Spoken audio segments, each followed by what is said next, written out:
Sue. Okay, couple of things to get started this evening. This is exactly the... You love taking away my thunder. Thanks, David. No problem, Louise. I'm just getting started, so you're okay. It's actually the first things I was going to talk about, David, before I move anywhere, now that we're recording, about next Monday. Officially, where the college is running the other nights, I kind of get a feeling the way they were setting it up that it's up to each individual lecture as to whether we run a class or not. What I have here is going to cover two classes.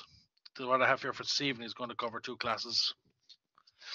So what I had been thinking of doing was, we have our class now, and we'll be finished sometime between 9 and half 9.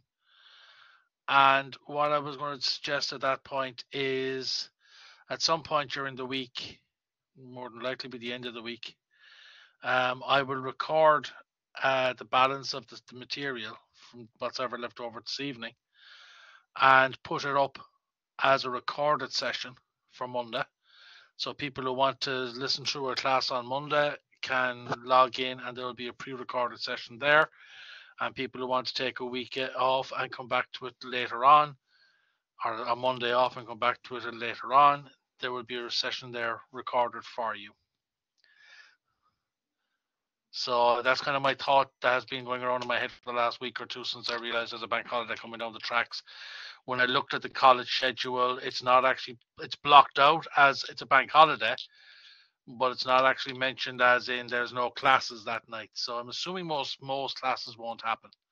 And I'll be brutally honest with everybody here, it would suit me as well, because on the Tuesday, and every Tuesday from next week, I will be up at stupid o'clock on the Tuesday morning, as in half three in the morning, to get to Limerick to lecture until 3 o'clock, to race back and do another lecture in Carlow at 6. So for the first week at least, not having to lecture till half 9 and then get up or 10 o'clock and then be on the road early the next morning will actually ease me into the new semester in Griffith College in Limerick. Okay, I'm getting a lot of thumbs up while I've been rambling there, so I'm going to assume that we're good for that. So what's going to happen is we have our class tonight. Whatever I don't get done tonight, I will at some point during the week organize a recording of the balance, and it's purposely set for 2 sessions, so that works out nicely. And I will get that recorded some point in the week. More than likely, with the lecturing I've got this week, it'll be Friday at the earliest before I'll get to do it, but I'll record it and I will post it as a pre-recorded session, and that's available for you for whenever you need it. And that way there will be no class next Monday. Okay, and since I've already got lots of thumbs up there, I'm taking it that is a fairly unanimous decision. Or as we used to say back in the day, a fairly anonymous decision. All right, so that's a plan. That's what's going to happen. All I have to do is I just have to remember to make the recording for next week. Otherwise, I'll be getting irate emails from people. Where's the recording? We can't find the recording. That could be, that's crossed the back of my mind as well, Margaret, but I'm trying to be polite about it. I could just rattle through all of them at this stage, and the recording on Friday will be, go back to what you did last Monday. It's all there. Okay. Well, let's start this evening. That's great. Thanks, guys. That's what I'll do. Whatever we get done tonight, we get done, and I'll aim to do the balance. Good plan too, Mike. And now your hearing's back. I will, whatever we don't get done, I'll kick it forward, and I'll get a recording done by the end of the week and stick it up on Blackboard when it's available. And that way then you'll have, for this week and next week, there'll be 2 recordings on the system, and you can just access them whenever you like. And then the week after, we'll be back as normal. Okie dokie. It's going to start tonight by giving you something to do next week.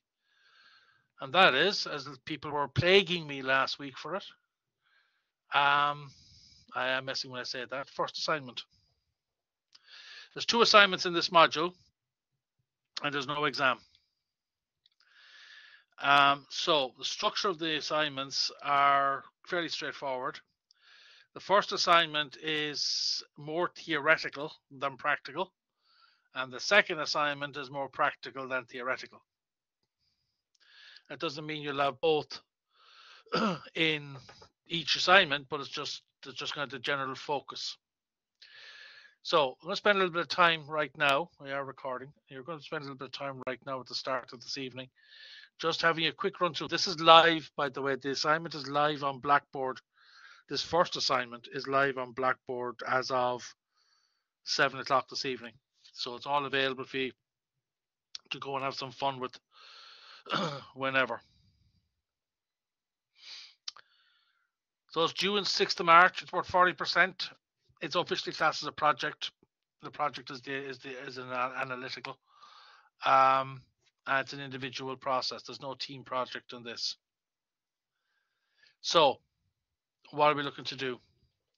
To short enough assignment, you're required to conduct a critical analysis of the key requirements needed to conduct a hazard analysis and control assessment within a work environment. The purpose of the assignment is to allow you to step back from the actual application of analysis and control and focus on developing a deeper understanding of the wider purpose and rationale for hazard analysis, management, and control. Your submission should give consideration to the differing needs of different industries, as well as various practices, acts, and laws governing health, safety, and welfare in the workplace, which are used to identify, interpret, and describe the main requirements of health, safety, and environmental legislation pertaining to hazard control. A lot of text in there, a lot of words. Basically, what I'm asking you to do is not so much as look at the application of the process, but address the question of why do you do that? Why is that a situation? Is that process or that rule or that, what's the rationale behind all this?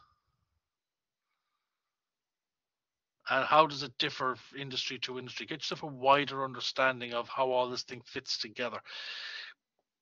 The reason behind this assignment is, or from my head, is some of you already are heavily involved in hazard analysis, in risk management, health and safety management, all these various situations. And you know, I'm supervising some of you in dissertations, and you're clearly very, very educated and up on processes, and you're looking at specific areas that you want to investigate in your dissertations. Great.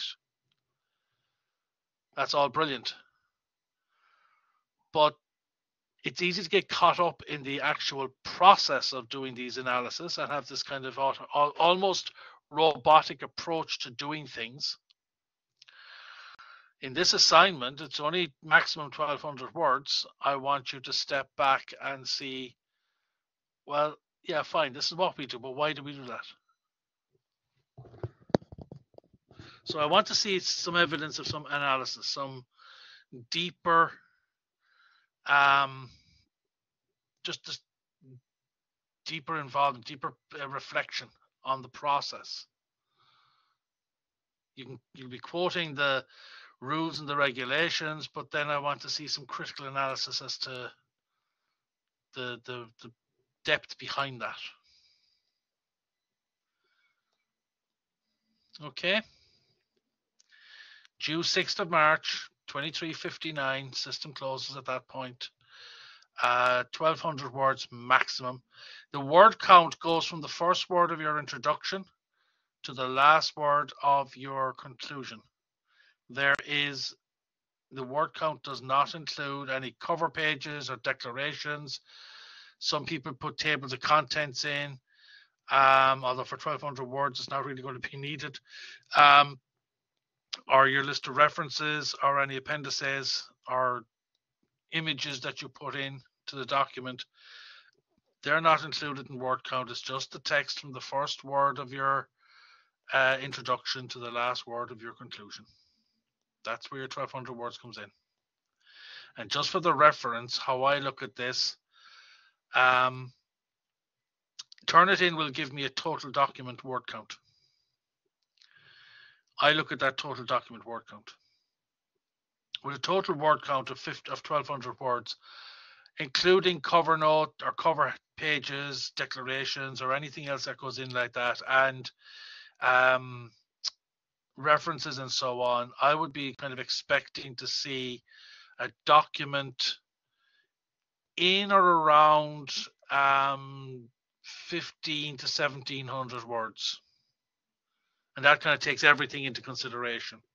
All the actual 1,200 word assignment plus the peripherals, the cover sheets and the reference lists or any appendices or anything like that. That's kind of where I'm looking at. I'm looking at documents somewhere in the region of 15 to 1,700 words. If I see a document coming in, a total document word count of 1,000 words, it means it's short on word count, because Turnitin is taking all of those peripherals into the total count. And if it's telling me with all your list of references and all your other bits and pieces in there, it's only 1,000 words, well, clearly the actual operational piece of the document, the piece that's being graded, is clearly short of the mark. And that's the type of comment you'll get back. The second most common question I get from people is in relation to Turnitin itself and what's an acceptable level. And some lecturers vary on this, but my general rule of thumb, and I've heard it somewhere, I don't actually know where I even heard it so long ago. My general rule of thumb is about 20%. If it's over 20, just slightly over 20%, 21 to 22 or 4%, generally means no major difference. There might be a comment put up about the score. If it's up to 30, 40, 50%, there will be a comment made about the level of the Turnitin score. Now, that doesn't mean it's being penalized, because people panic about this. I'm not a complete idiot sometimes. I can highlight the text. So I can generate the same type of report you guys generate, or I can look at it as a report, which will I can click on a button which will highlight the offending text.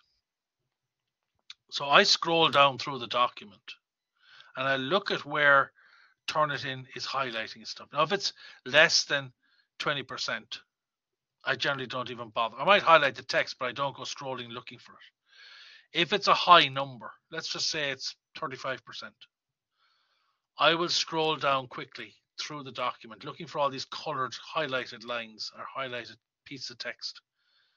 Immediately I'm ignoring single, double word, triple words, just individual little bits and pieces that are highlighted within a line.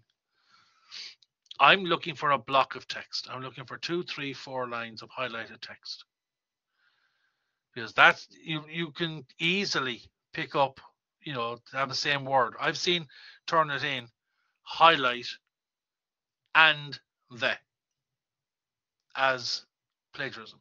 And the. Amazing. It has been used before. And they didn't put a reference beside the and the. That stuff is, I don't pay. I pay particular attention to 2, 3, 4 lines. There's a couple of words, yeah, they'll pop up. They may have been used somewhere else. That's fine. I don't care about those. But when I see 2, 3, or 4 lines, that can only be put there because it was copied there. Well, even with an eidetic memory, it'll be copied there. Now, what I do As I look, I still don't penalize. I look at the text. If there's a reference next to it, in other words, it goes according to blah and a date, and then there's the highlighted text, or there's the highlighted text and then brackets at the end of it is blah and the date, it has actually been referenced. So it's not going to get penalized, but it is going to get commented on. And I'll explain the commentary in a second. Where I see a block of text, 2, 3, 4 or more lines, highlighted with no reference around it, no according to or the text and a reference beside it, none of that, just the text, it's clearly highlighted, that's where you start to get hit with marks, because that is a block of text that's been presented that is not your own, has come from somewhere, and credit has not been given to where it came from. That is what's officially known as plagiarism, and that is something that no college in the world will tolerate. In fact, over the years, I've received not an awful lot, but I've received the odd email from God knows who at some university in America who has seen a note or received a note that their material was used in a document at the college and they want more information about it. So my general thing is I just pass it to the college, let them sort it. If necessary, let them go legal on it. So my thing is to make sure that it is referenced. The only time it gets hit for marks is if there's a big block of text in there and there's no reference around it. Now, when I set up these things, there's 2 Turnitin links in the folder for assignment 1, and there'll be 2 Turnitin links in the folder for assignment 2 when I set it up in some week's time. The 2 links are a draft link and a final link.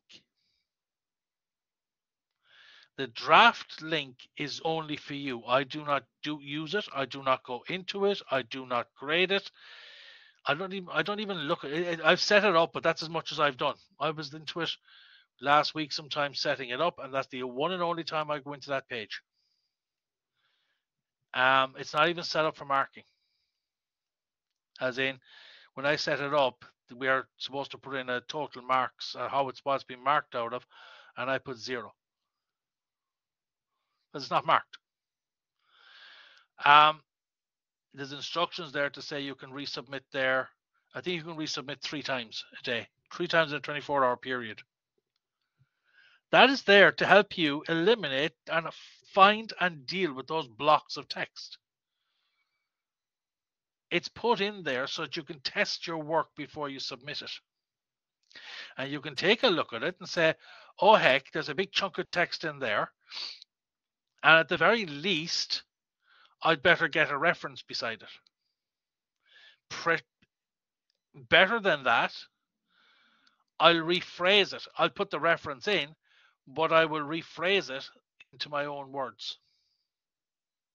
That's the ideal thing. Paraphrasing is where, at this level, you're expected to go. Copy and paste should be an absolute minimum. Paraphrasing is what you should be doing. You still put the reference in because you've got the data for the deal, the information, the detail from somewhere else. So you still give credit for that. But putting it in your own words takes away the Turnitin score. Or at least reduces it significantly. You might still have a keyword in there, but that's fine. Or a small part of the phrase in there, that's fine. But the entire block of text is gone.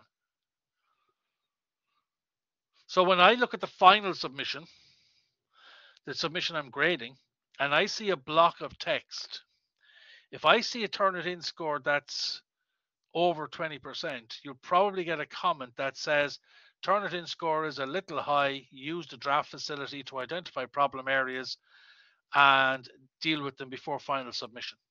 That does not mean you're being penalized on marks. That's just a comment to say, I can see this is high, and maybe a little bit more time on the draft might have worked. You could have reduced that a little bit further. Where I find a higher Turnitin score and I find no references, then I will make a comment about the Turnitin and the fact that some blocks of text have not been referenced, even though there is the draft facility given to you to allow you to identify and deal with that before you do the final submission. In the final submission, when you're ready to submit your document, you go to the final submission. Now, here's something very important about that. You can only submit once to the final submission. Once you put it in there, that's it. You cannot resubmit. If you realize, oh, I made a mistake, I left something out, I forgot to put something into the document, or I shouldn't have put that, I put the wrong one in. That's the one that's in. So be very careful and make sure you're putting in you're submitting the right document when you are happy to submit it, because once it's in the final submission, which is the one that will be graded, that's it. That's your one and only hit. It does not allow a resubmission. If you were to submit a document, and particularly the second assignment, where you'll be generating a hazard analysis report, if you were to submit it conduct it and submit it to an organization, you're not going to be able to go back and withdraw it and do it again. You're going to have just the one attempt. That's it. It's the same as if you're tendering for business, tendering for a contract to conduct health and safety or hazard analysis or something. You would only get one shot to complete the tender. And if you submit dodgy paperwork, they're not going to come back and say, Asher, go on, send it in again to us. It's done and dusted and gone. And if you've made a mistake, well, you've made the mistake. So don't make a mistake. You are being well warned about it. Yeah, that's fine. Sometimes sometimes that can happen, Candavilli, and I'm sorry if I mispronounced your name. I'm not, as I said, I'm not an idiot. I'll go down through it and I will see where the scores are. Sometimes if you've submitted your name has come up, your student number has come up, the subject title has come up, as in the module title, or the program title has come up. It has done across every single assignment you've done. So it's going to come up again. References come up again. People use the same references in different materials. That's fine. So if I get over 20%, that's why I scan down and I look at it. And if I scan down and see that, oh, they're just a list of references that are showing up, that's fine. Or that's all the student stuff. That's a declaration report that's come on 3,000 or 5,000 or 7,000 students in the college have used the same declaration document. That's all fine. I don't penalize for that. It's if I start seeing things that are, I probably won't even comment on that. Because it's justified. I can see it. But if it comes along that it's anything out of the ordinary, that's what I comment on.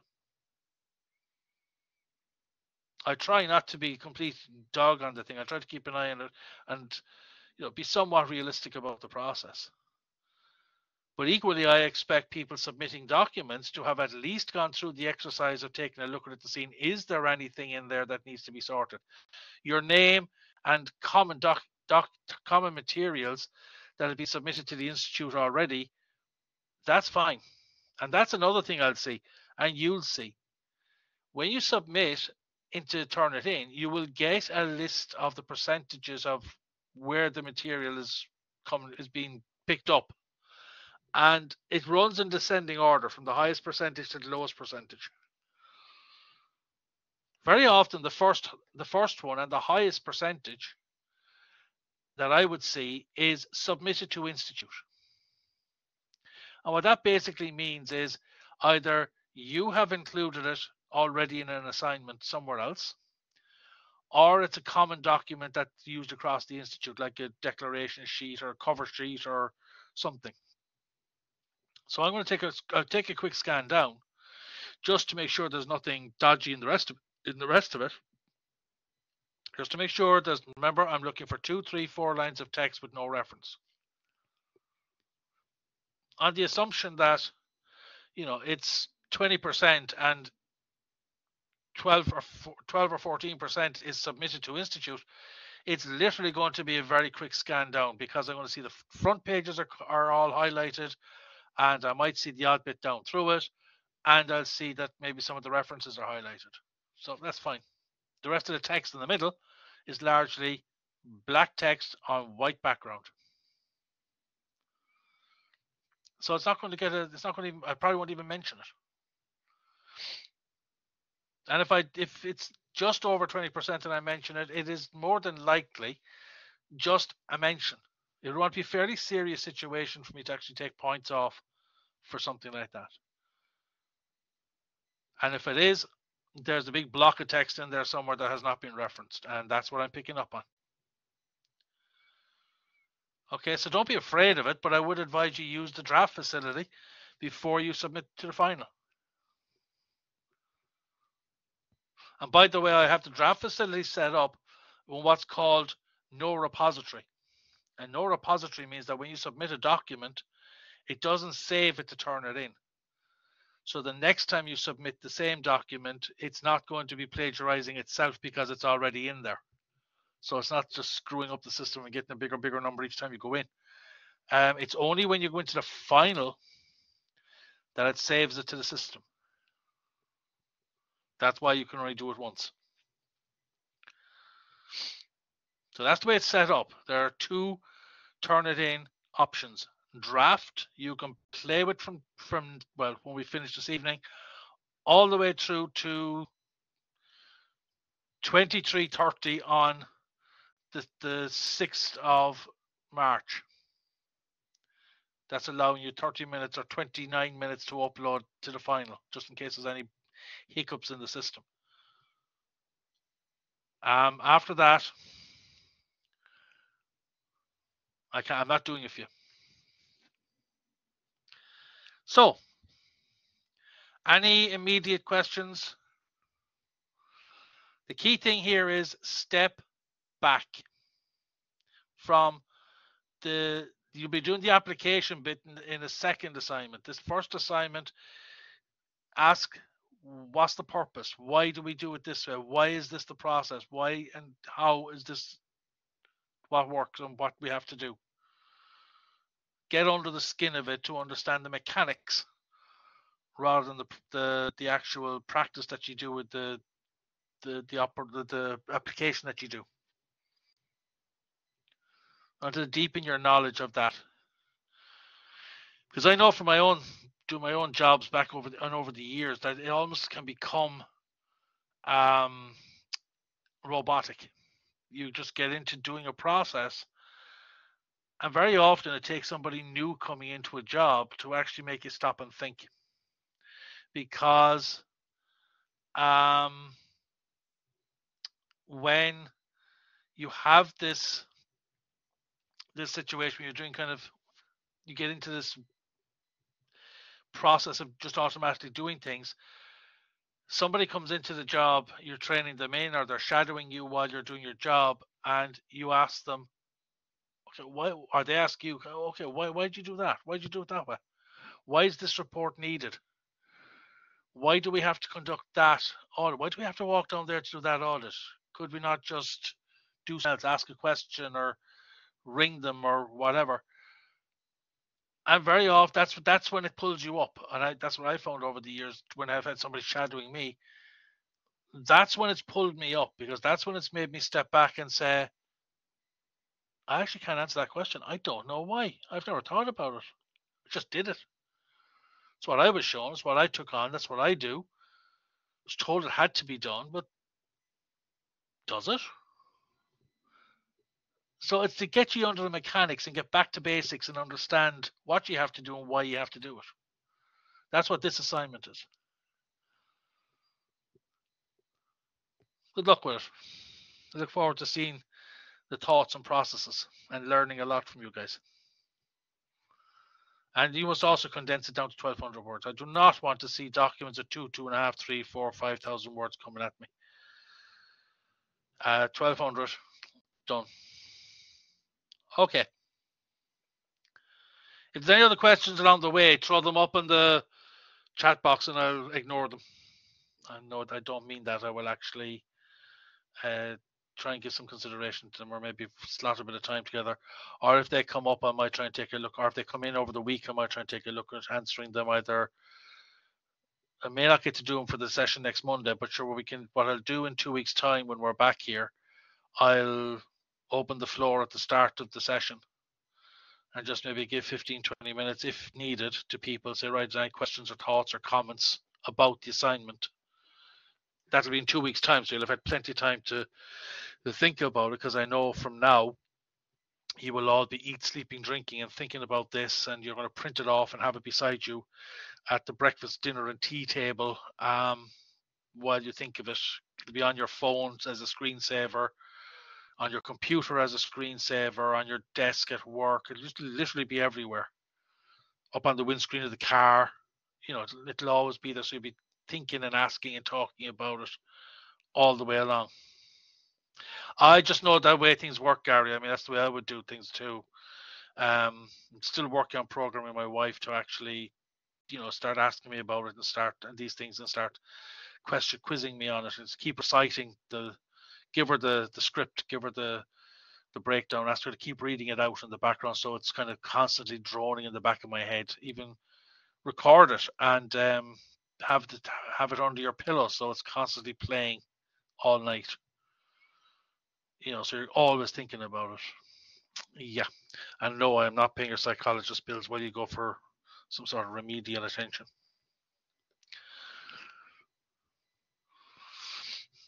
But look, you have 2 weeks.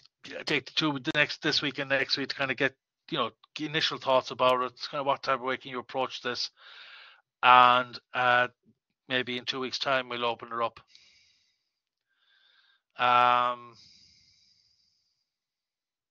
Yeah, that could be an approach, James. Yeah, as long as you're getting into more the why than the background to it rather than the mechanics of it, you're fine. Yeah, that should be fine.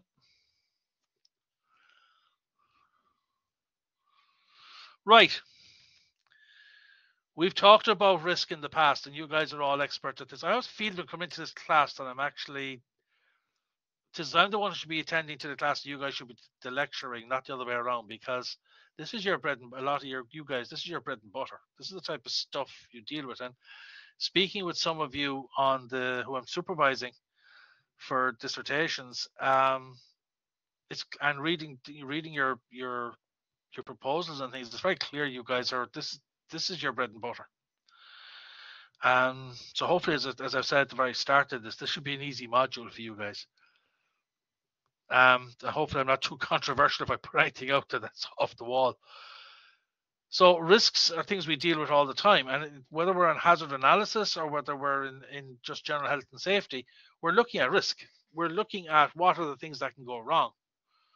In some cases, the type of work that you guys do is very much a case of the Grim Reaper, the person looking for problems, looking for trouble. As the song would say, if you're looking for trouble, you've come to the right place. But it's not just looking for the areas of problems that we have to look at here. We also have to consider how it's going to be fixed, how we address it, the mitigation to it, what are we going to do with it. And that's the topic we're looking at here in this material for tonight and what I do for next week. It's this mitigation bit. Identifying a risk is only half the job. You identify the risk and it's a case of so what? What's next? Management aren't really interested in the risk, in my view, apart from the fact it's going to cost them money. Management are interested in the solution to the risk, the remedy to the risk. That's what they want to hear. So to run into the office of a manager and say we've identified the following risks is not going to be met with an awful lot of cheering and support. To go into the office and say, right, we've identified a number of risks. Oh, and here are the solutions. Here's the recommended mitigation to those risks. Now we'll sit down and we'll listen to you. Because you're not coming with the problem, you're coming with the solution. Now they may not like the solution. That's a whole other conversation. But at least you're coming in with something productive or proactive rather than just coming in with the debt knell. And that's what's important. That's what we're going to be looking at, as I say, tonight, tomorrow. We're going to, or next week, we're going to be looking at later in this, which will be starting tonight, and what I'll finish off during the week. Look at some of the tools in risk mitigation, some of the tools we use in risk calculations, but also be looking at a case study of the NHS in the UK, kind of the process that they use and the type of tools they use and so on to get things to do what they do. So we know that mitigation is hedging against a risk. And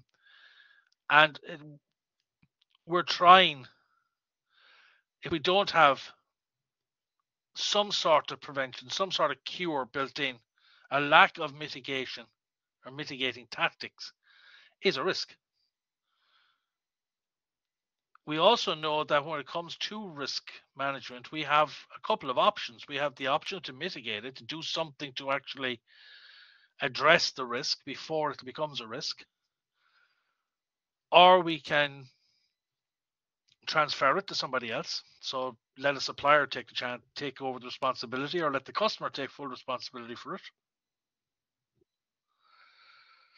Or we can ignore it. We can basically say, yeah, we acknowledge there's a risk, but that might never happen, and leave it. And then hope it doesn't happen. Or try, maybe get this delusion that we'll spot it before it even hits us. You know, like people will say we'll spot a tsunami tidal wave coming at us before it gets to us. We'll see the signs. The water will pull back from the beach first. Or we'll know, we'll see it. Once it does that, we'll know that tsunami is coming and we'll get out of the way. Except we forget the fact that we're human beings, and the majority of people, when they see the water pulling back and fish trashing about on the sand, will take out their phones and stand on the beach and record this phenomenon because, wow, look at this. The tide has gone out so suddenly and disappeared, and it's got deathly quiet, that they're not reacting to the way they should react. And then people have this delusion that we can outrun it, despite the fact that this thing is coming in fast. And I'm talking driving fast, not trickling in like a little gentle wave lapping on the beach. So, you know, we can try to ignore it and say, sure, I know it, I'll see it. Sure, I'd see it's going to come. I'd see that branch is going to fall, and I'll get out of the way. I'll just sidestep before it comes down, or before it hits the ground. Sure, I'll just have to sidestep and it'll be fine. And then it hits us on the head. We wonder, how did that happen? And the insurance company says, where was all the safety precautions? You know, there should have been safety precautions in there. Should have been. Weren't they wearing hard hats? Why weren't the thing chained off? Why wasn't it cordoned off? Blah blah blah blah blah. Sorry, we ain't paying. So just ignoring it, believing it's never going to happen, and maybe it won't happen, is a risk. It's a decision we've taken to try and see will it work. A contingency is the plan. It's a plan that we put in place in the event of a risk. They're having chaos in Australia at the moment.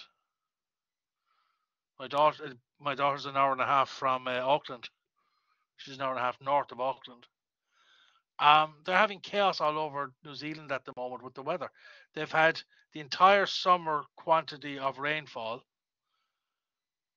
in a period of 15 hours. Sounds like a reasonable day in Ireland, to be honest with you, but in New Zealand, it's a different kettle of fish. We have people dead. We have we've seen photographs from my daughter from being out and about of torrents of water coming down, blocking roads, flooding roads. Seen the videos of the airport being flooded. Even she was telling us of a group of passengers who were coming to the resort she's working at. They were flying from Dubai, which is a 19-hour flight. They were halfway into the flight and they were turned around and sent back to Dubai because the airport was closed. And once the airport sorts itself out and bails itself out, they're going to have to do the 19-hour flight again a couple of days late in order to get to their destination. So they'll essentially have done 38, maybe 40 hours of flying to do a 19-hour trip. That plan, the contingency, it was never expected. This wasn't expected.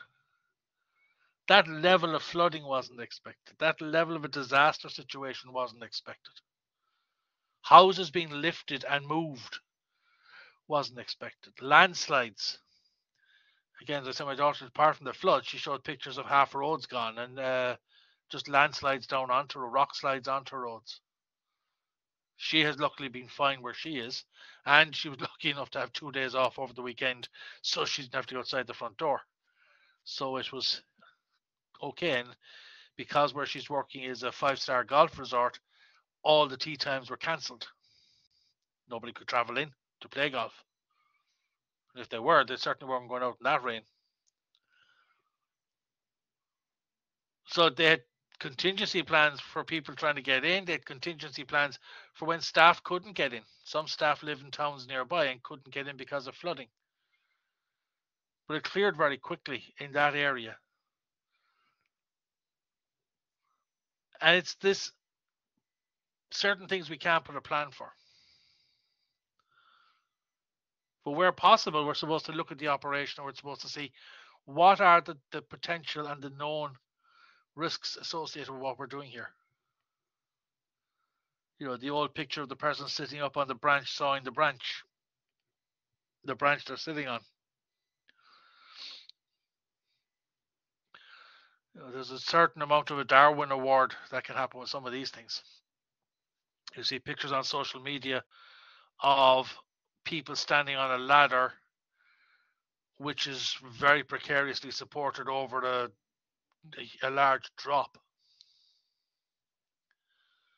I've seen an image of a forklift holding a forklift, hoisting a generator or something, with people standing on the top of each of the forklift, and by top I mean the roof of the cab, to try and stabilize the actual thing they were lifting to get it up to a certain height, because the big forklift couldn't actually hoist it that high.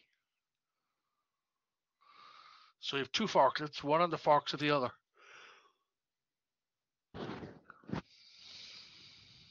But sure, what's the worst that can happen? There was 6 or 8 people standing on this thing like a weird statue. A big compressor could fall, and it will just, because forklifts are counterbalanced, it'll just tip the whole lot forward. The whole lot falls forward, everybody's gone. Minimum weight in a forklift is anything from is about 2 tons. So you've got 2 tons plus a generator landing on top of you minimum. And that's assuming that the main forklift doesn't tilt forward as well. There are certain things that people do which are actually, they are purposely dangerous, and that's the risks we have to identify and put contingencies against. But then management will come along and stand on the forks and say, hoist me up to the second level there, I want to get a box. And it becomes standard practice. That happens once until somebody falls.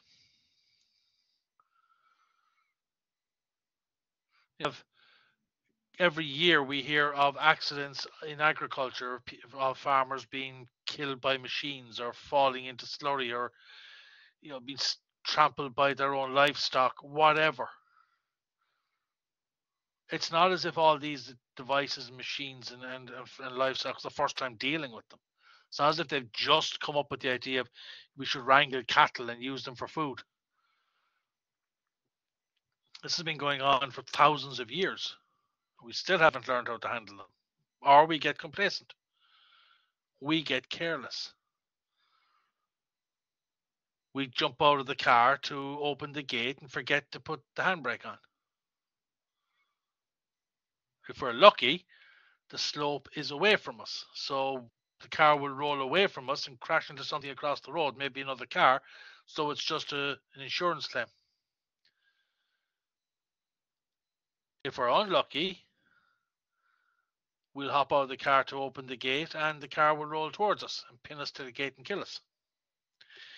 We had the guy who played in the remake Star Trek movies, the newer ones, the J.J. Abrams ones, where the guy who played Chekhov was crushed by his car, his Jeep. He got out to open a gate or something and the car rolled forward. They're trying to say the brake disengaged, the handbrake disengaged on it. Maybe it did. That's a whole other investigation. You have the guy who played the Hawkeye, I think it is, in one of the Avengers movies. Got run over by a 6.5 ton snowcat, snowplow. That it was his. He got out to move his nephew or something out of the way, or get them to move out of the way, and the thing moved on with the big tracks in snow, and he was pinned with all 6.5 ton of it.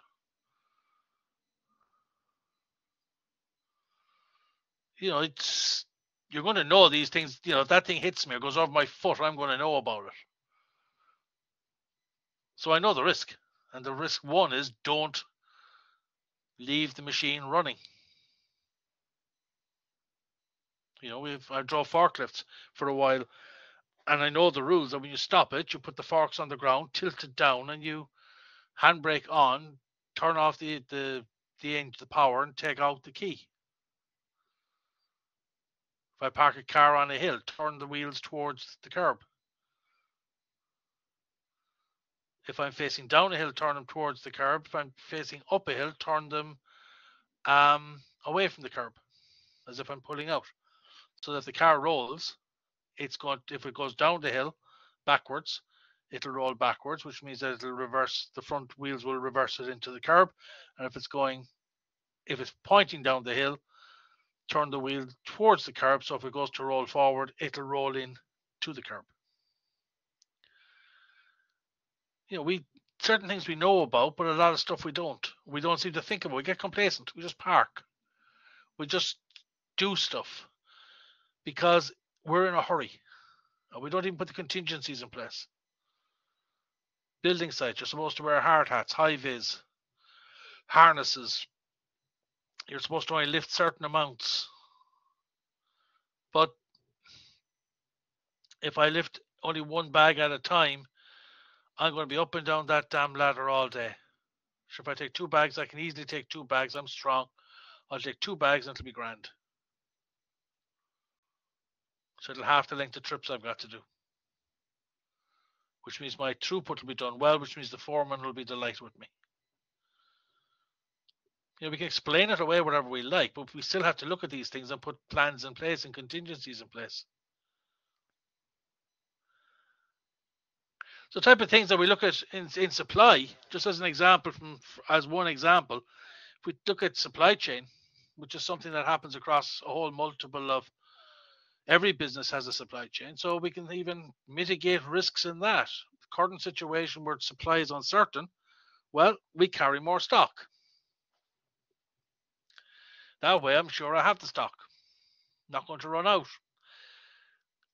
But that in itself is a risk. Carrying more stock can mean more material can get damaged. The floods in New Zealand. Businesses that were carrying stock, potentially in warehouses where it might be stored at a lower level, all that lower level material is now write off. It's gone. Can't be used. Because I carried stock to ensure I had supply, and now one flood has zeroed that clock. So I now have no supply, and I don't have money to buy it because I already used it to buy stock to make sure I had supply. So I've doubled my risk, if you like. Mitigating one risk has created a bigger risk. Other situations, we might try and increase capacity. So I'll increase the ability to do something. Put more vehicles on, put more machines on, get more resources and people in. I might put in extra suppliers. That's great until they're local suppliers and they're all affected by the same flooding. Or, as has happened for the last 2.5 years, or 3 years nearly, we've had all sorts of great stuff in terms of our supplies. A lot of businesses from the last recession moved their sourcing east, sourcing from the likes of Asia, particularly the likes of China, because it was cheaper. Not that they forgot about transport and all the other fun stuff that needed to be done, but the unit cost went down. Then COVID came along. Where did it start? China. What country shut down first? China. What country opened last? China. So there's all your supply out the window. And it is out the window because there were, it started by being about a week, just over a week's delay to get a ship dealt with in Shanghai, and then went into complete lockdown. So there was nothing being offloaded or loaded. It was all sitting there and not actually budging at all. So multiple sourcing does work, but if you have your locations in the wrong place, or if everything is shut down because of COVID, well, then it's kind of a bit of a moot point as to what you're going to do with it. This is just examples of where we try to mitigate stuff in a specific type of industry and what we can do, what happens, and the type of things we put in place. But they're not always the solution. Carrying extra inventory is tying up money. You have to buy inventory. It's like going out to do a grocery shop before Christmas. And you may have visitors coming for Christmas, but you don't know. They haven't committed. They haven't confirmed. And you're standing in the supermarket doing the grocery shop and you're looking at this and will I buy 1 packet of that or 2 packets of that? Do you know, I better buy 3 because if we get visitors in, this will be very handy to have. And you buy 3. You go to the checkout and you pay for 3. You're buying 3 loaves of bread so you can make sandwiches. You come home and you put the loaves of bread in your bread box or in the press or wherever you keep bread, and nobody turns up. No extras turn up. You have no need for the extra product. But you need more milk. But you don't have the cash to go and get milk because it's in the bread bin. You bought those extra loaves of bread that you don't need. It's a simple example, but that's the type of thing that happens in business. Once you have extra inventory, extra stock, you have materials. On a building site, you buy more bricks. You buy extra bricks to have them because they may break. Now you need extra pipes for the plumbing, but you haven't got the cash to buy the pipes because they're sitting in piles of bricks around the place. And you've been already told by the bricklayers, where are you going with all those things? We don't need all those blocks. You have to way over ordering on the blocks. And all of a sudden you have what's known in business as a cash flow crisis. The problem is it's a cash flow crisis that came because of a mitigation against risk.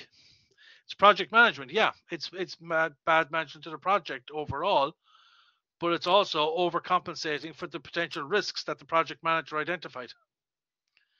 The project manager thinks there could be a shortage on blocks, so I better make sure we don't run out. I'll order extra.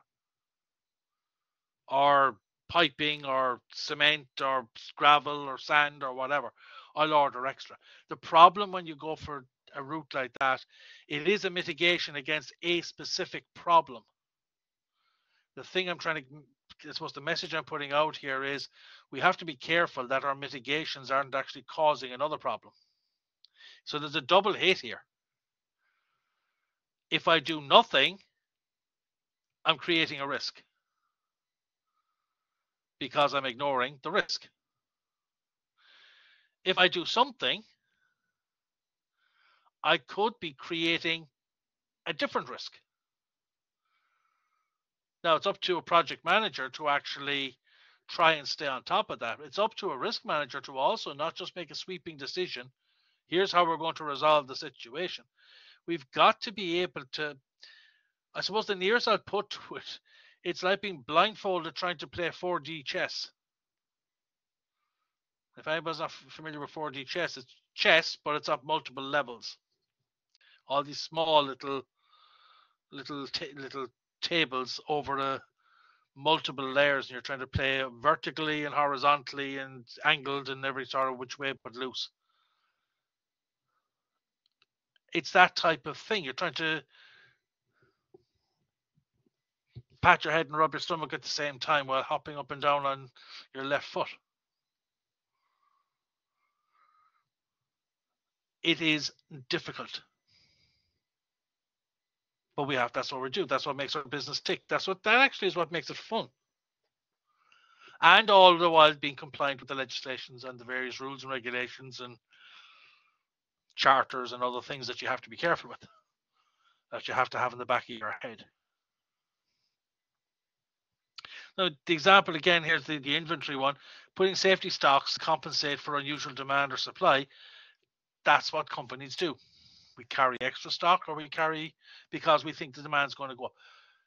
Case in point, this very weekend coming up at us is a complete risk situation for businesses, for retail, for supermarkets. It's the first long weekend we've had in February. If the weather is fine, it could be the first weekend in spring, which could encourage people to get out and do stuff, start moving around the place a bit more. Maybe not necessarily do picnics, but maybe start doing some gardening, or maybe just start going out for lunch, or maybe going out and getting together as families and as groups. Not necessarily having a garden party, but you may find some people. I know people who crank up the barbecue on Christmas Day. So if it's a nice mild spring-like day, maybe dusting off the barbecue and giving it its first belt in preparation for Patrick's Week in a few weeks' time. We don't know how it's going to pan out. It's also the first weekend that's not January, the longest month in the year. So it's kind of this, I'm getting a sense listening to people, watching media and so on, that there's this view that come Wednesday morning, there will be this massive sigh of relief that we've made it through January and we're into the rest of the year now. Let's go. Here we go. The hard month has dragged by. Now let's get into the good stuff. We're starting to get into spring. We can start thinking a bit differently, planning holidays, all this sort of stuff starts moving a little bit if we get fine days, fine weather. So right now, companies are trying to mitigate the risk of what's happening next weekend. Carrying extra stock is the first step, especially if there's a shortage of stock in the supply chain. Hoarding is the solution. But hoarding, any stock you have in the system, is dead money. Commercially, it's dead money. Any mitigation you put in place in terms of a risk identified ultimately will result in cost, money. And management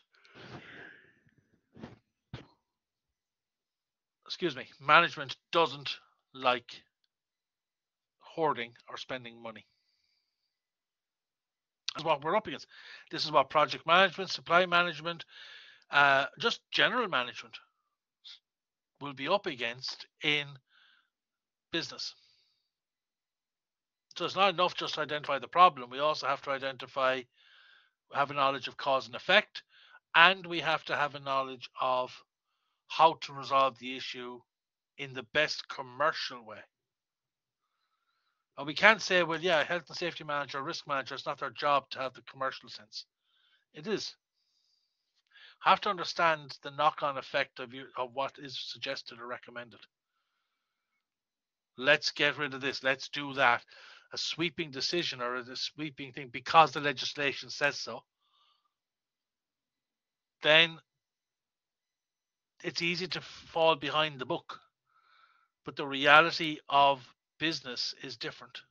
And that's, I suppose, part of the reason for the assignment is to understand the stuff behind. Because part of the reason people don't apply these things, I believe, is because it doesn't make business sense to do it. It's a bigger cost in their view. It's a bigger risk in their view.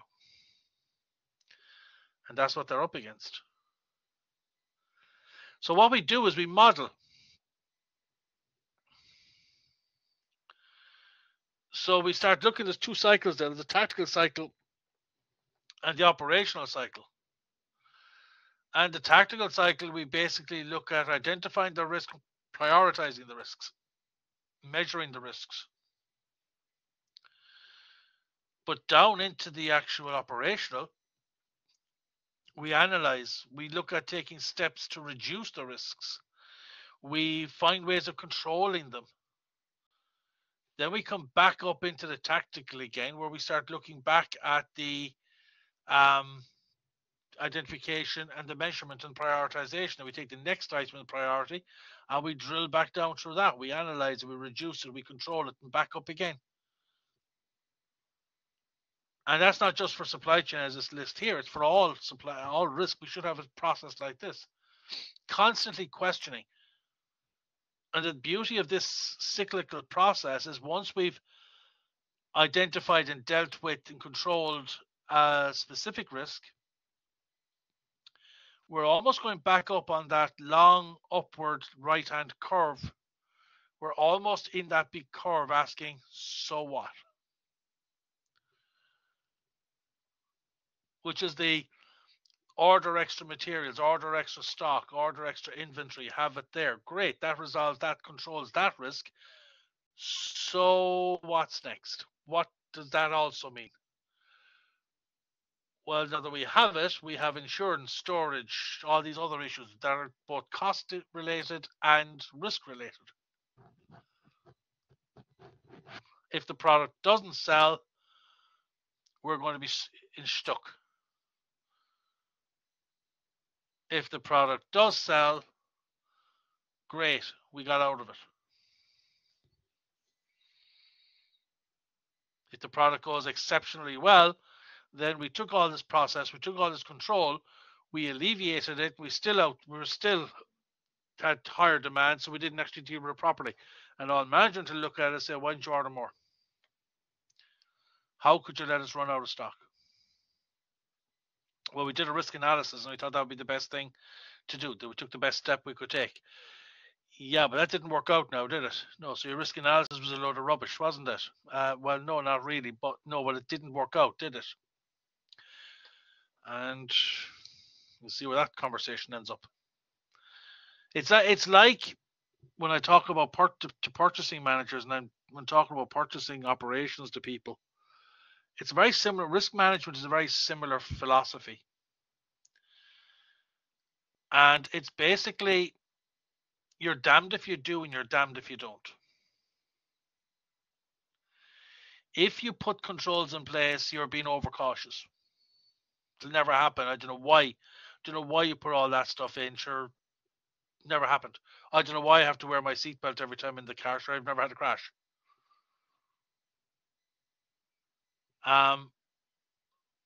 So it's a ridiculous state. It's a ridiculous law to have. I shouldn't need it.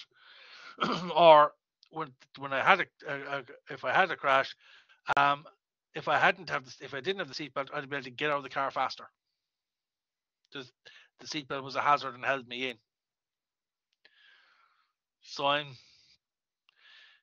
either wearing it because I have to, the law, the regulations say I have to wear it, but I've never had an accident, so why the heck should I have to wear it? Or I didn't. I wore it, I had a crash, and it actually hindered me getting out of the car, so it caused me a problem anyway, so I shouldn't be wearing it in the first place. I had to get them to cut it out. So damned if I wear it because I have to, and damned if I wear it even if I have an accident.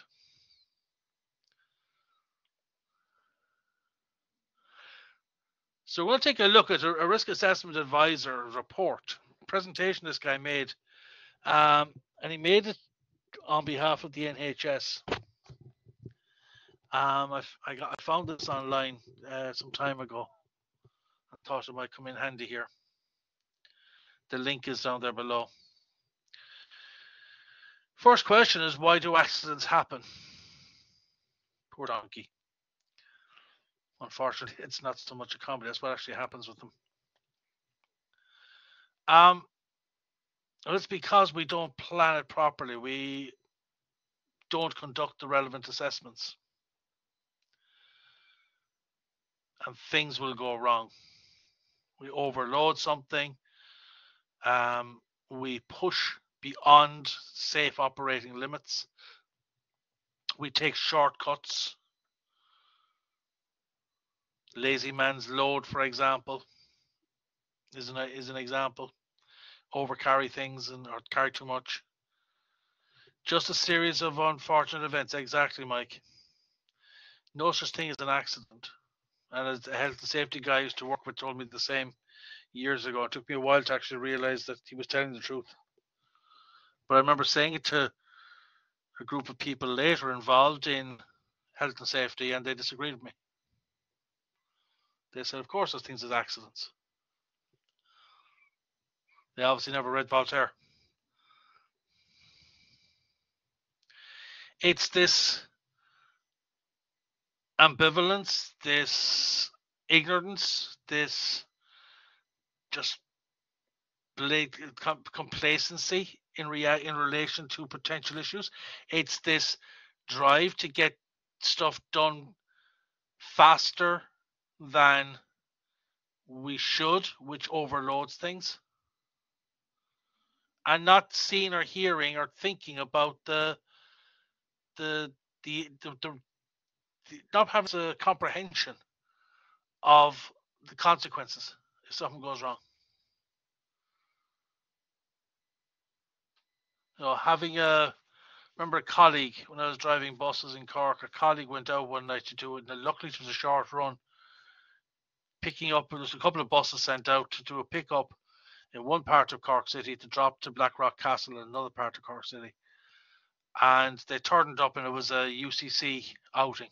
They were UCC group traveling. First bus turned up, and the bus was equipped to take, I think it was 52 people. And the bus got so overloaded with people. Everybody went on the first bus, even though there was a second bus behind it that was going to the exact same place. Everybody piled on the first bus and refused, including, if I remember rightly, student union president refused to get off the bus and go to the bus that was literally behind it. They wanted to be on the first bus. And there was well over double the capacity that for the bus, on the bus. And the driver refused to move it, and they basically rang the company and explained, well, the way they put it to the company is a few extra in your drivers refusing to go. And the driver said, listen, I've got my flipping bus running off the axle here. This thing is very overloaded. And management essentially became blinded with the fact that if you can shift them all, move them. Send the other bus back to us.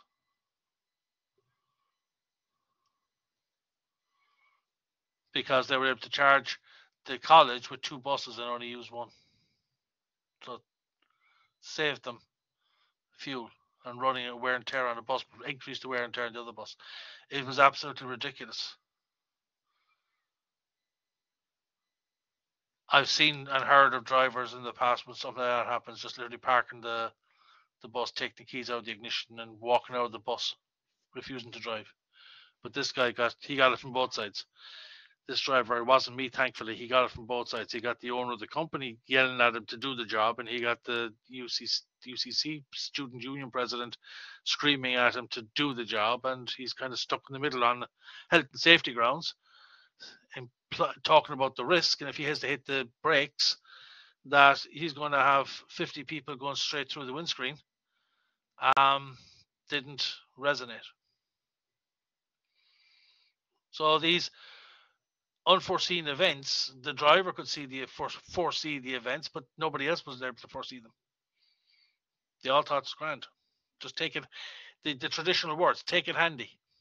Actually, you're driving through the city, sir. It's only down the road. You're not going that far. So, and that's the other one. It's only going there. It's only just there. You're not traveling very far. It'll be grand. Happens in planes too. I mean, we see these planes and we think that they're nice, big and sturdy and strong and blah, blah, blah. But, you know, you load in generally from the rear. And if you're loading correctly, the whole thing pivots on the wheels. You put something too heavy at the back and it's just going to do exactly what's happening on this. I think it's a TriStar or McDonnell Douglas of some description. You'll do exactly what this thing is doing. It'll tilt because it's weight. It's just bad organization. Or maybe if you could push it up the hill, it'll slam the front of the plane down like a big seesaw. But if you don't have it tied properly, if you don't have a restrictor strapped down, yeah, I've got a plan. Yeah, it'll be grand. Should the old DC-3s look like that? They'll be grand. Bit of tail drag going off the ground, sure, what's the worst? I mean, there's one, that's a famous one in coming out of Baghdad a number of years ago, bringing military equipment home, and a private company hired to bring as a transport company, and they were transporting military equipment back to America, and they were in a hurry because it was a hostile territory, so it's a case of get in, get loaded, get out. And they were taking some fairly heavy vehicles, armored vehicles out. Not tanks, but armored personnel carrier type of things out. And they had them on the plane. But instead of using, we say, 10 straps per vehicle, they used 5 or 6. And some of the straps were old, so they weren't of the greatest quality. And they were under pressure to get out and get up in the air, because the urgency coming out of the airport in Baghdad was to get above 10,000 feet rapidly. Because if you stayed below 10,000 feet, you were risk for missiles. But above 10,000 feet, you were safe. So a plane climbed out steep. And this guy went to climb out steep, but he wasn't aware that they hadn't used the full complement of straps. And these are big, multiple ton machines, and one of them lost its anchors and ran straight back down the plane at an steep angle, and got wedged at the tail section. Now, when I say got wedged, it cut through the body of the plane, the inside body of the plane, inside skin, and cut some cables. So the pilot had a plane that was now very tail heavy, because everything just run to the back, and he had no steering, no maneuvering. So the plane just basically did what out of control planes do: smashed itself back into the ground. Generally, these things that they call accidents happen because, okay, unforeseen events, yes, but the unforeseen events are generally human driven. Planes aren't built to sit that way unless it's a DC-3, the old DC planes. So the only way a modern jet's going to tilt back like that is if some dipstick puts something too heavy at the tail. And then she just goes, and you would think someone like Federal Express, whose job is the movement of cargo, would know how to manage that.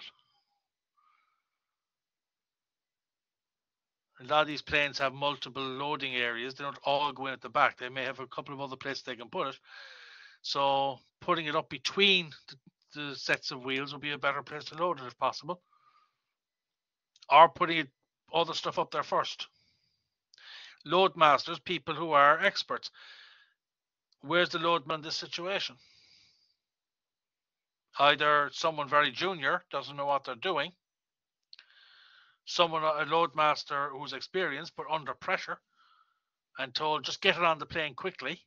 We have to get, this plane is already late. We have to get it out now. Get it on the plane or else. Exactly. Scared of getting himself into trouble. People afraid of the boss. Instead of, sorry, that ain't going to work.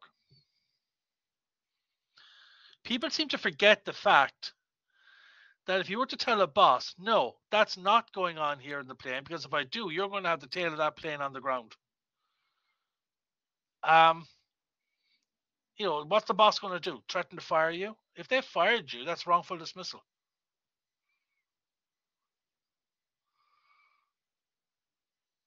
Yeah, Major G2A.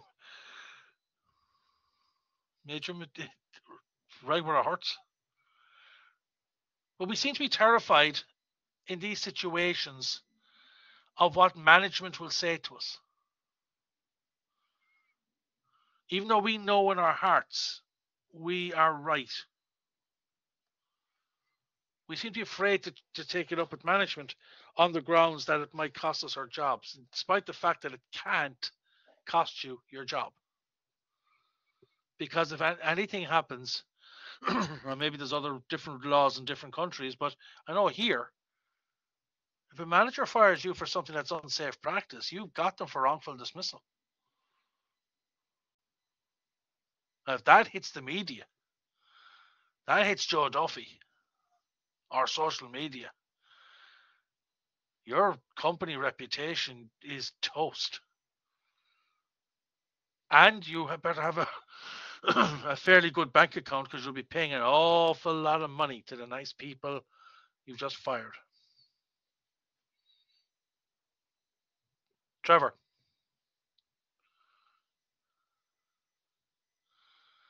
Your microphone's off.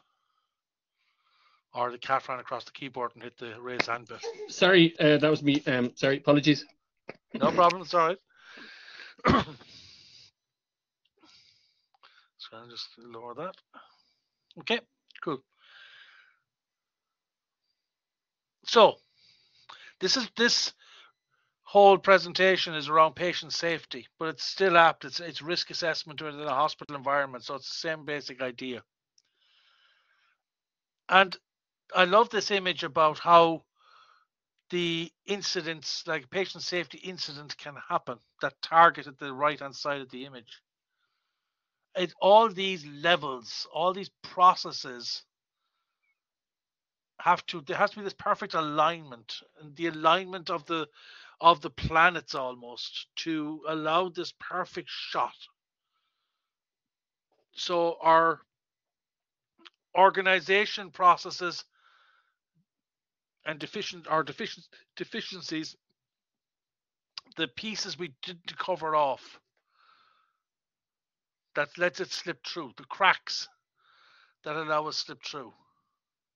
Maybe poor conditions could also have a contributing factor in there.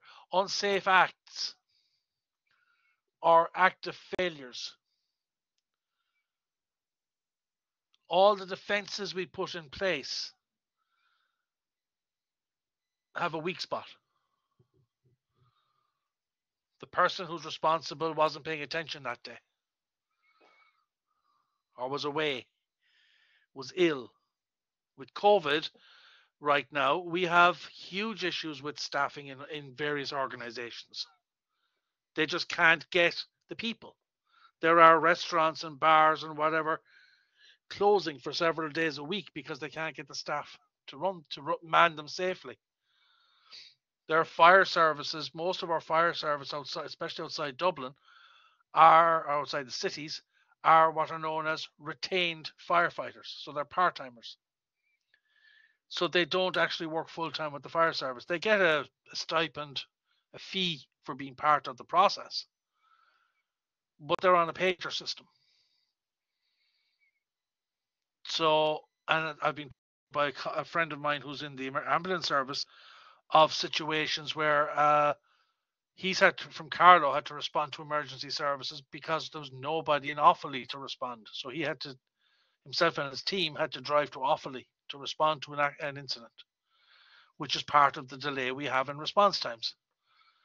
Or a fire service putting a call in for an ambulance or for a fire engine.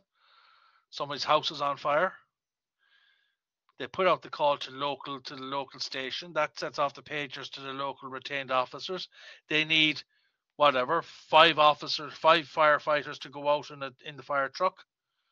3 turn up. We don't have enough to send out the fire truck. They have to go back to control. They have to say, sorry, we only have 3. We can't go out. That now has to go to a different fire service, a different fire region, possibly a different county, to find a fire truck that can be manned sufficiently to go out, and then send them possibly 2 counties away to go deal with a fire that's not been blazing for, the full length of time. It's a perfect storm of things aligning, the unforeseen circumstances. Yet, if we ask the what if question, we ask the how do we mitigate against that situation, generally it'll say, well, we need full-time firefighters. But the budget doesn't allow for that, to allow that happen. And the number of incidents that they would have to deal with in the year compared to, we'll say, centre of Dublin, is minuscule. So it's kind of doesn't pay itself to have those people there. So it's one of these damned if you do and damned if you don't situations. And yet you can have the RNLI, which is all voluntary, apart from very few people. There's only a couple of full-timers in it. So it's similar to the situation, but you're either a full-timer with the RNLI or your volunteer. There's no retaining. There's no fees apart from your gear being sponsored. The rest of it, as far as I know, it's all voluntary. Yet they don't seem to ever have a problem getting people to turn up and go out in all weathers. Just seems a little like two different systems. 80% of accidents are attributable to human factors at individual level, organization level, or both. And that's conservative. Again, bear in mind, this is about risk assessment, risk management, hazard analysis, but it's to do with the health service. So it's kind of case study-ish type of thing. So we need to identify and understand the risks, the causes and the contributory factors. And without that, we can't put appropriate remedial actions in place. So we have to understand behind the scenes, I suppose, the what and the why. There is a document that the NHS brought out about patient safety. I think I have a link to it further out, if you wanted to be able to just take a look at it, to give it more information. But the steps that are put in place is to build a culture to start with. That's probably the hardest bit. A safety culture. Safety culture means that you have everybody is looking for and identifying potential hazards, which helps in the management of the hazards because they've already identified them. They may even already have workarounds put in place that can be adopted into a more formal process. Leading and supporting staff is next.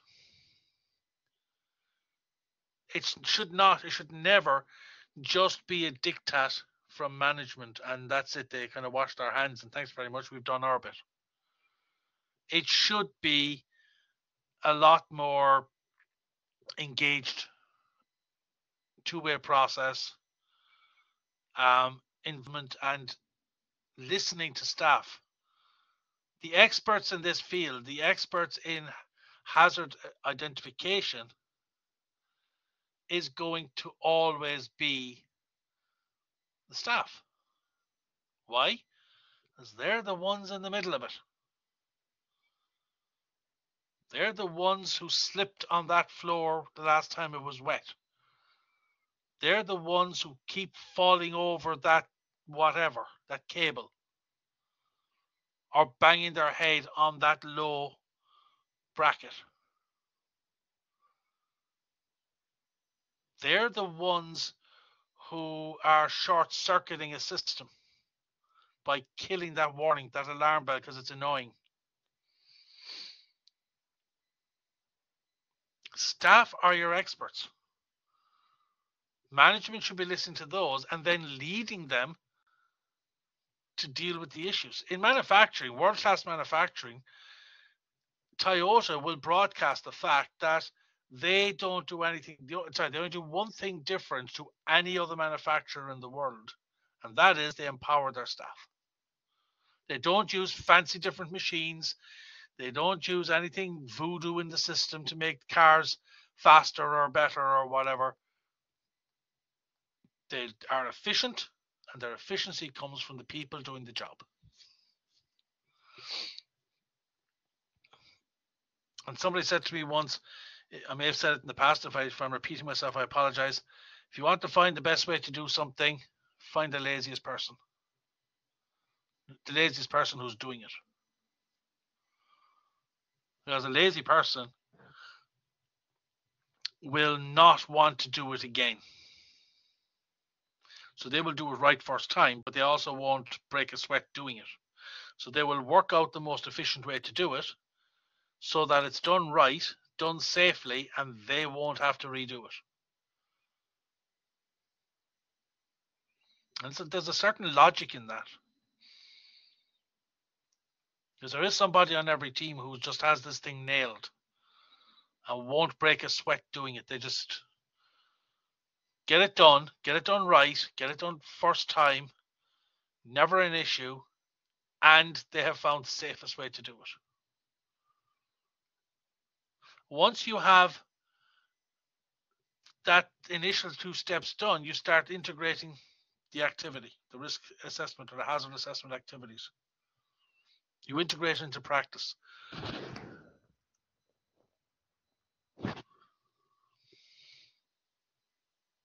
Now we got to get people reporting it when something goes wrong.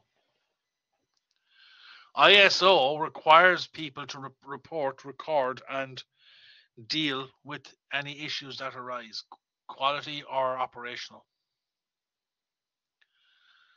For that to happen, there has to be a reporting mechanism. And one of the reasons reporting doesn't happen is that either becomes too difficult to do it, or the culture in the organization is not a safety culture, it's a blame game, it's a blame culture. So if there's a report, it's taken as whistleblower, and whistleblower equals trouble, and people just won't do it. Or any sort of reporting is seen as just giving management a stick to beat us with. And in those situations, what's the chance of us reporting anything? Or what's the chance of your staff reporting anything? And the answer to that is less than 0. But we need to have that culture that it's not a blame game. It's Kaizen, it's continuous improvement. We identify an issue through the reporting and we fix it. We mitigate against it or mitigate it. The next thing is we start getting the customers involved. It's not just the operations. In a project, we start getting the client involved. In building, we start getting everybody in the process involved. They're all involved to be able to come along and have a contribution. I know they have a contribution. Know they have a voice in this thing. In quality management fraternity, there is a thing known as the voice of the customer, where every stage of a product development process or service development involves listening to what would the customer say, what do the customers say. And for starters, that helps focus, because what we're doing is we're only going to deal with what these people actually want, which means that we're being more efficient in what we're doing. We're talking about hazard analysis, and we're talking about risk assessments and risk management within anything. We can put belt and braces on all sorts of stuff, and if it's not what the customers are looking at or worried about, then we've just wasted an awful lot of time, effort, and money and consultant fees. But listening to the public, listening to the in this case, in the hospital situation, patients, they also have eyes and ears that can see what they're not happy with that. I'm not comfortable with that situation. I'm always worried when I open that overhead locker that thing's going to fall out on top of me or whatever. There might be little they can do about it, but at least it's identifying something that needs to be considered so that we can actually start ticking the box and start getting things sorted out. Sharing lessons. If we have a reporting system, we should have lessons that we can learn and share across the organization and even across the industry sector. This is an area where competition doesn't come in. This is an area where everybody can learn the process. But that's, again, is your organization going to actually tell another organization that's something that they've learned how to do something better? Answers on the postcard. And we implement whatever solutions that we have. They're the 7 steps.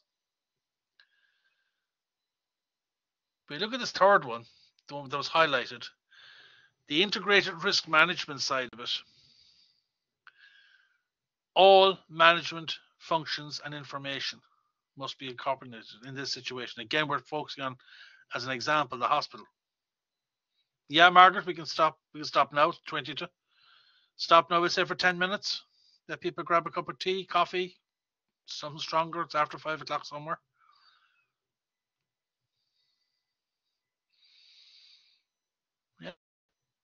Right, so back here in 10 minutes, folks. 10 to 10, back here.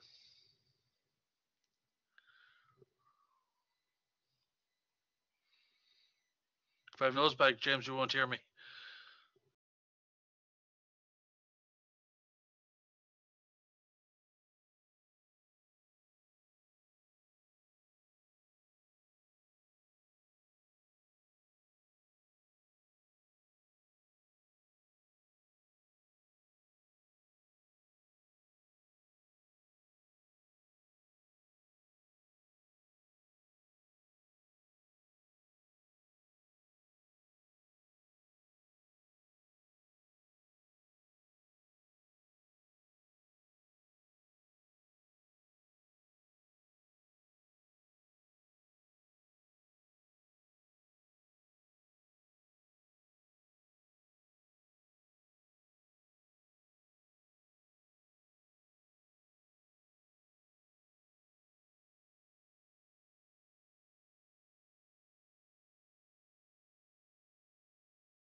Okay, folks, we'll get back to it. We'll run for another about 9:30, and then we'll stop. And then I'll run through whatever's left in time for next week. Right. So we're up at the stage to focusing on one element of the 7, which is the integrated management, the integrated risk management, and all management functions and information must be coordinated at this. Patient safety, health and safety, complaints, clinical litigation, employment litigation, financial and environmental risk. It involves everything and everybody across the board. And this is one thing I suppose some companies might, I won't say that they don't do it well, but it may not be the high point. To do it properly, we have to incorporate everybody. We can't just do our function or our area. We can do one there, but it feeds into a bigger picture. And that's something we have to understand. If we start looking at just by function, we start managing by function, and we ignore the bigger picture. And the overall hazards can happen at local level, but they can lead to full organizational level. So we have to put in and control both all aspects of the business. And that means that all information must be available, good, bad, or indifferent. We also have to look at training, the management of the process, the analysis of what happens, how it happens, assessment, investigations. Everything is on the table when we're looking at well, here risk management, but even in hazard analysis. Everything is on the table. Just because some stuff might be a bitter pill to swallow doesn't mean we can ignore it or sweep it under the rug. Warts and all, we've got to look at the whole thing. We've also got to consider the processes, the risk, the decisions that we use in relation to hazards, risks, or any other issues that are out there, and how they fit into the business and strategic plans. When we look at as we looked at this last week, the strategic plans of a business, and the general business situation itself, we start to look at the bigger picture. We're starting to look at what drives the organization. But the problem we have is we can sometimes forget that some of these can lead to risks, and we have to be careful how we manage them. We can't just ignore it. We can't just walk on and forget about it. The thing is, if we want to do it right, we do it right. If we leave something out because it's something we don't want to talk about, if we leave something out because it's need to know and the risk is being conducted at, or the assessment is being conducted by lower level functionaries who don't have the right to establish for the information that's at that level, we're walking ourselves into trouble. Risk is risk. Hazards are hazards. And we have to manage them. We need all the information. It's not a need to know basis. If it's relevant, it's got to be on the table. If it's not relevant, fine. But if it is relevant, it's got to be on the table. If it's not relevant, there has to be a reason why it's not relevant, and it has to be proven that it isn't relevant. Not just because some manager doesn't want the information out there. Risky jobs was I don't know what the actual previous one was, but within the health service, there's a few people there who are quite happy to poke and prod and do things that are risky. Get things wrong, and it'll cause fatality. I used to teach first aid way back in a past life when I was with the Order of Malta for 30 odd years. I used to teach people first aid, and it always in the back of my head that you're training people to do something. You're training people in an accident or an incident situation, be it something in school, something in college, something at work, something at home, on a sports field. Somebody could, on the side of the road, somebody could turn up and they could turn up and help. And it's even more regulated now because people who are trained in first aid, especially people like members of the Order of Malta and the Red Cross and the St. John's and Civil Defence and all these people who are voluntary organizations but trained as first responders or cardiac first responders or EMTs or whatever, they all have to be registered. And I hate the name of this organization. Whoever came up with the acronym for this organization must be a friend of Father Ted, must love Father Ted. Because the organization's acronym is FEC. Now it's FEC with a PH. And it's PHEC, I think. So it's the Pre-Hospital Emergency Care Council or something like that. But it's just that, I'm FEC certified. I mean, it doesn't exactly inspire that of confidence. But the one thing I was always in the back of my head when I was training people in first aid is if I get it wrong, if I teach people the wrong thing, and they go into the street, they go out and they come across an incident, and they do the wrong thing because that's what they were trained to do, they could make a situation significantly worse, up to and including the potential that they could kill somebody. And it's been seen. Aviation investigations, crash investigations. There was one I saw over Christmas. A pilot going into, I think they were going into a Japanese airport. I can't remember. They were going to, I think it was a Japanese airport, a Chinese or Japanese airport, but they're coming from, let's say, South Korea or Vietnam or somewhere. And they essentially pancaked the plane into the runway. A fairly new aircraft. And they were, during the investigation, obviously looking at what were the actions the pilots were taking when the plane was getting itself to get the plane into trouble.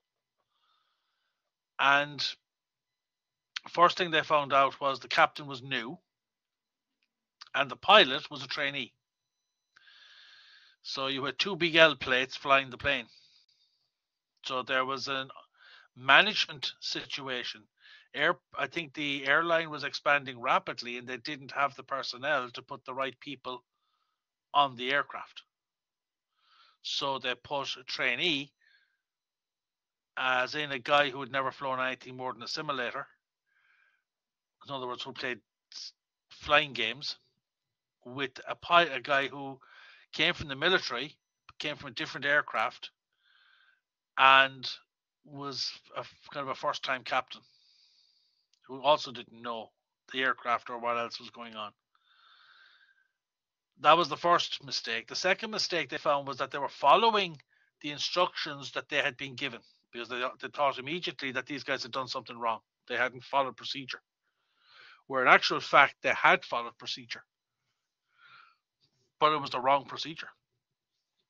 It was a procedure that's trained to all pilots in their country, but the procedure had changed and they hadn't been told about it.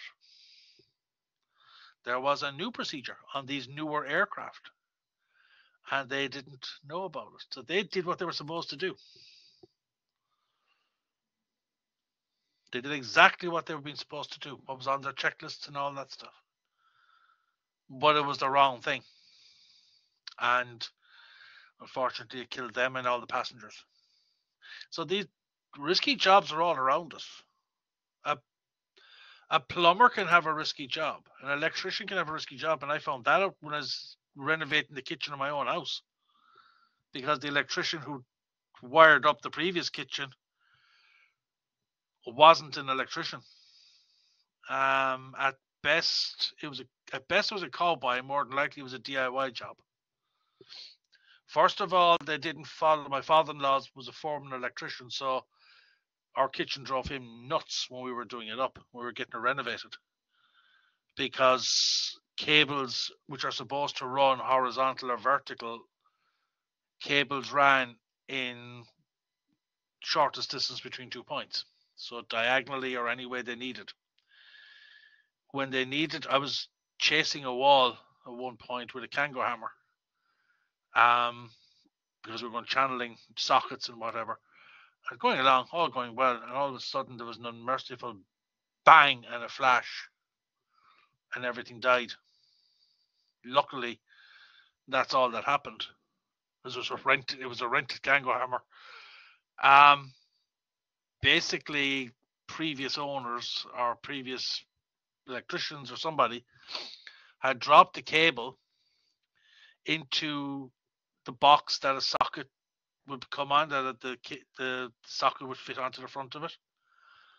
But they had taken the socket off, looped the cable, put it out the back of the wall, out the other way, into another room, and then just filled the hole with plaster. So I'm chasing a wall down into a gap where there's an exposed live cable. Kaboom. Blew the fuses. Luckily, that's all it did. It blew the fuses. And we were able to fix it. But it was risky jobs can be everything. People not doing what they're supposed to do. People taking shortcuts. People not being qualified. There was the famous one in Ireland of the resident in, I think it was Galway, when they finally found him. But when they investigated him, he had been the doctor, not the consultant quite, but the next to a consultant, the resident, in several hospitals around the country, Dublin, Cork, Limerick. I think they found him in Galway. And what tripped him up was he was a radiographer. What tripped him up, he was examining X-rays. And he was examining an X-ray of an elbow, I think, or of a foot, of an ankle. And he was talking about it as if it was an elbow. He didn't recognize the joint. And when they dug into his history, he had no medical qualifications at all. He was a complete chancer who just got in, faked his qualifications, and nobody checked them. There's a hazard. There's a risk waiting to happen. And you say that doesn't happen. No, the hospitals would have checked that. Well, they didn't. And not just the hospital he's working with, any of the hospitals. Once he got into one, he was able to freely transfer between them. I'm moving to Cork with my family. Oh, no problem. We'd set you up in hospital there. Exactly, Margaret. He didn't know an ass from an elbow. The thing is that we can laugh at it. It didn't affect us. I'd hate to be the person who's, well, I noticed that your knee seems to be fairly sore now at the moment. That's fine, doctor, but I came into you with my elbow was damaged. Oh, right. Well, I'm looking at the X-ray here for your knee. Well, that's also funny because the only X-ray you took of me was from my elbow. Do you actually know an elbow from you're an ass from an elbow? Starts asking questions. Fortunately, I suppose it was a radiographer rather than a doctor prescribing medication. We can look at these guys staring at the camera with all sorts of weird torture devices in their hands ready to go. And I know, as I say, from teaching first aid, you're very mindful of the fact that what you're doing is going to have a cause and effect. There is a hazard involved in what you're doing. And with treatments and things changing all the time, it actually makes things a lot more difficult. As things, inverted commas, improve, then we have a whole new way of doing things. Case in point, when I started learning first how to do CPR, the treatment for CPR, once you verified that the person had no pulse and wasn't breathing, was to put your hand on their chest flat on the middle of their chest. And as hard as you could, and I mean as hard as you could, the person's unconscious, as hard as you could, you use the other fist. So I'm right-handed, so I put my left hand flat on the chest, and I took my right hand fist, side of my fist, gave as hard as I could a hammer blow to the back of my hand on their chest. Now, the purpose of that was not to do anything stupid, but apart from hurting my hand, the purpose of that was to do what's called stop the defibrillation, because the heart hasn't actually stopped, it's quivering. You have to stop that before you can actually restart it. So you gave an unmerciful pound, and by putting the back of the hand rather than just straight onto the rib cage, you didn't break the ribs. You spread the blow across the entire chest. Then you did 4 breaths, check the pulse, then 1 breath and 5 compressions. Now it's something like 2 breaths and is it 30 compressions? Something like that's what it is at the moment, and there's no pounding on the heart beforehand.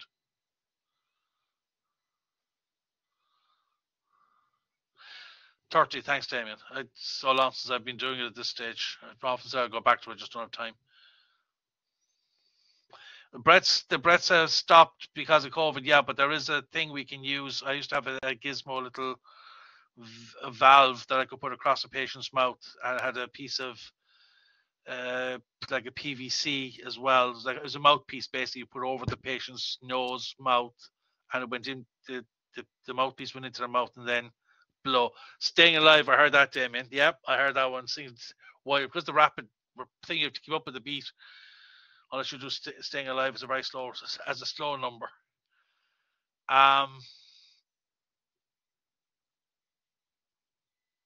Yeah, I have, as I say, I have somewhere a gizmo that will allow us to do the breaths without contamination, because you're not actually in contact with the patient. You blow in, you take your face away.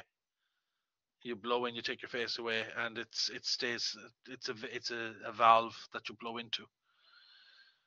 I haven't done it, thank touch wood. I don't have to do it, and I won't be doing it. But the thing is, that's changed so much over the years that we still have to stay up with it. So jobs change, requirements change, and one of the things you hear about when you're looking at these assessments, or you're talking about you're going around a building site, or you're going around a manufacturing facility, or you're going around a hotel facility, and you're changing the rules or you're changing the procedures, is what now? Come on, shouldn't we do it the other way? It's fine. It's because things evolve.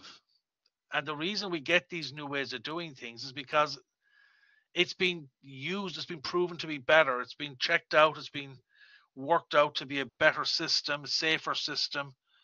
Risks have been identified. I'm sure the punch on the chest did cause damage in some patients in extreme circumstances.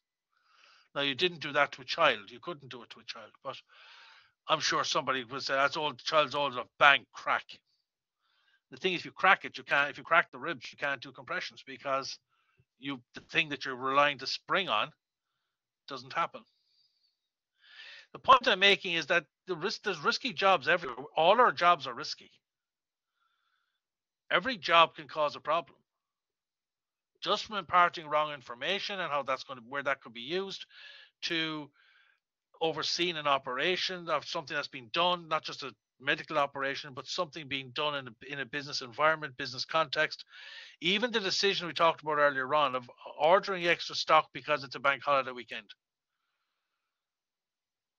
This day next week, that'll be still sitting there, and why do we order so much? And we need that money for something else, and we haven't got it. The delivery truck broke down. We need to repair it. Oh, we can't because we used the money to buy stock for the bank holiday weekend that wasn't sold. Or we've bought stuff for St. Patrick's weekend, which is Friday.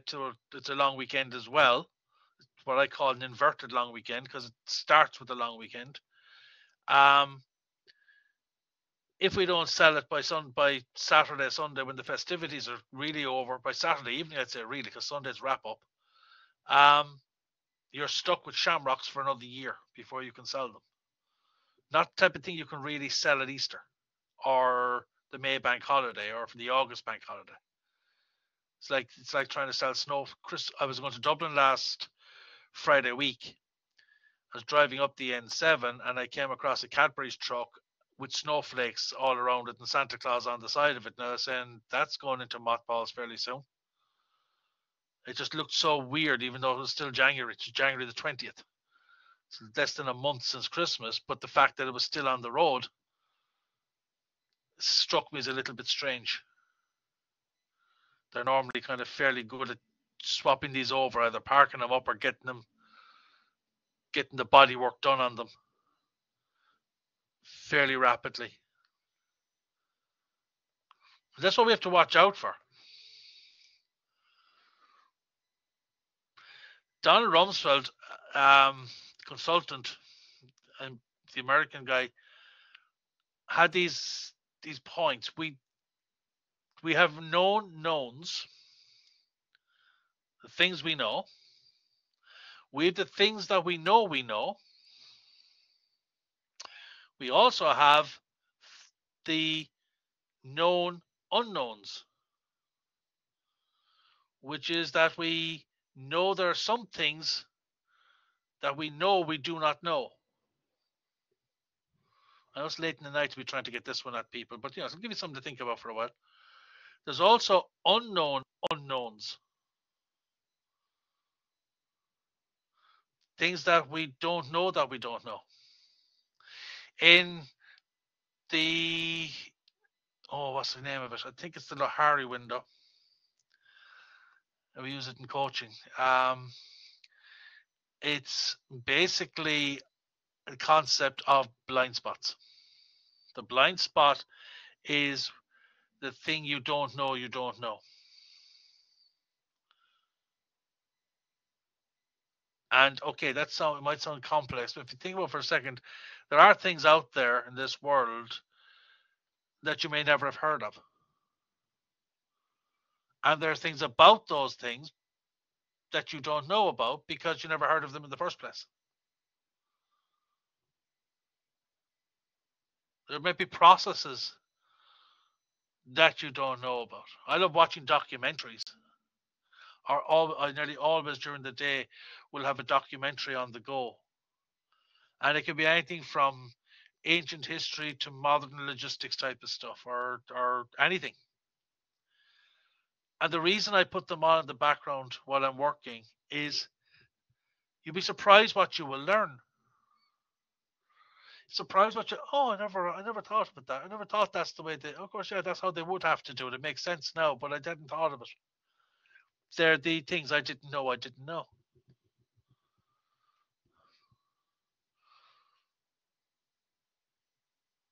There's also things that come up and you're kind of, hang on a second, that doesn't seem right. And you can go and check it and realize that it isn't right.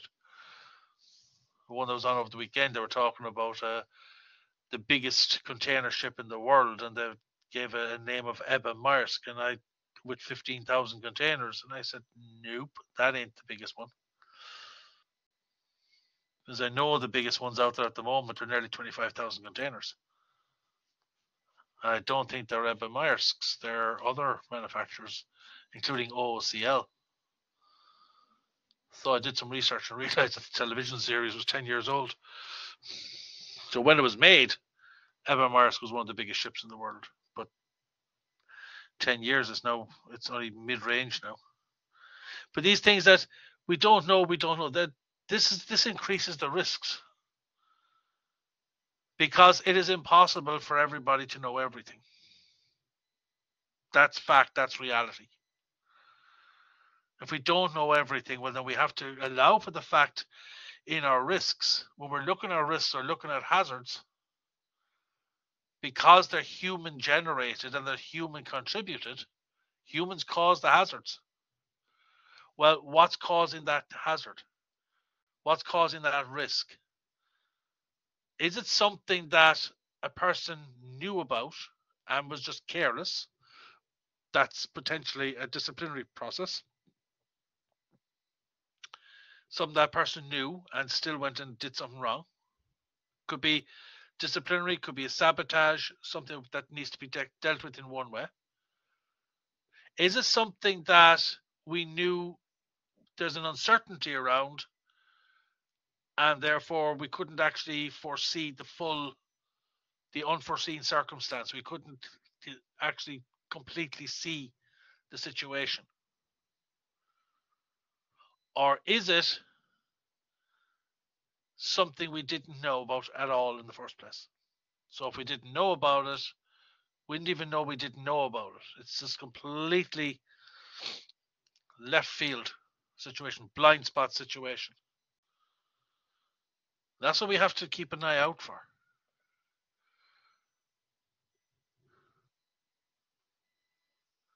I don't know why this inverted itself. This thing keeps moving on me. You have your accident, but you also have your incidents.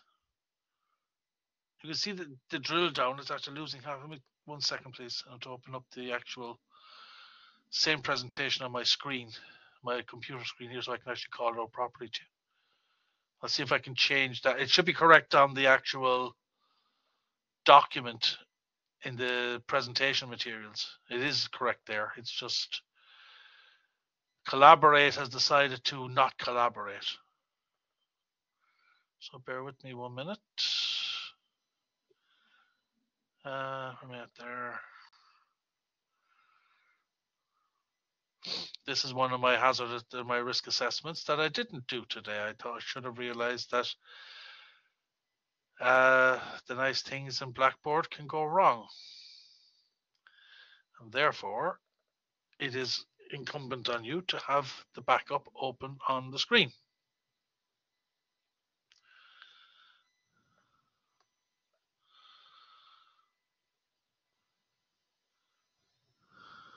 So bear with me 1 second.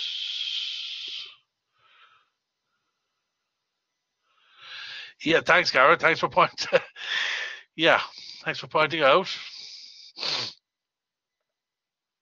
Okay, so we have one accident, 10 serious leads from 10 serious incidents. We have 30 near misses.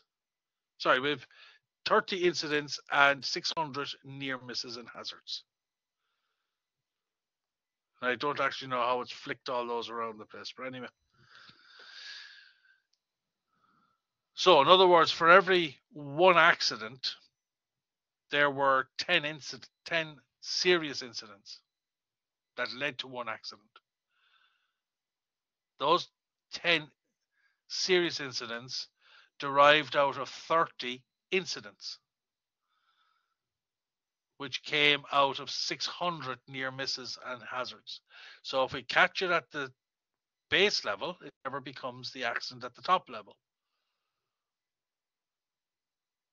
But the 600 to 1 odds. And just to give an example of how simple, or how a simple thing can happen, it's a little bit, I suppose, telling about having it now, because this actually happened on January 28th, 1986. Was that 37 years ago? Last Saturday? 70 to 75 seconds into the flight. The Challenger space shuttle spectacularly exploded. First time there was civilian astronauts on board. Prior to that, all space flight were NASA and therefore military personnel. There was a teacher on that shuttle who was going to space to be the first civilian, and she was going to conduct classes from space for the first time ever. 70 odd seconds into the flight, this happened. The cause of the disaster was O-rings, rubber seals. Rubber seals shrinking in the cold temperatures that were required for the fuel causing a leak, which caused this. And we talked about before, management and political guy, the politicians knew about it. But pressures to launch grew. Cameras of the world are pointing at us. We can't not go now. It'll be fine. I seem to recall hearing something after that incident that they didn't find anything bigger than the size of the lid of a bean can. It was so completely obliterated.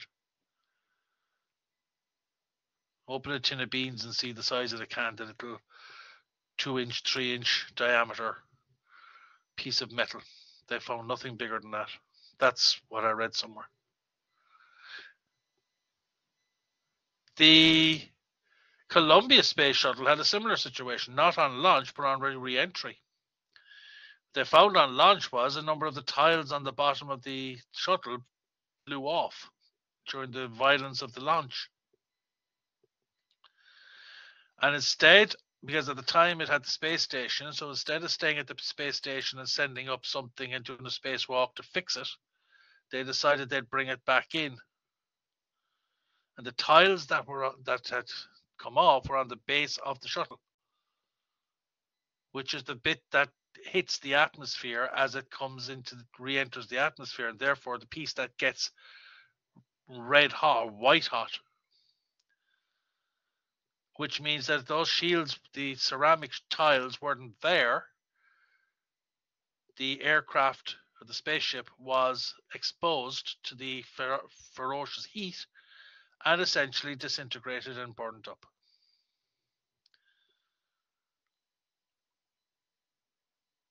Again, 3 crucial issues not actioned, which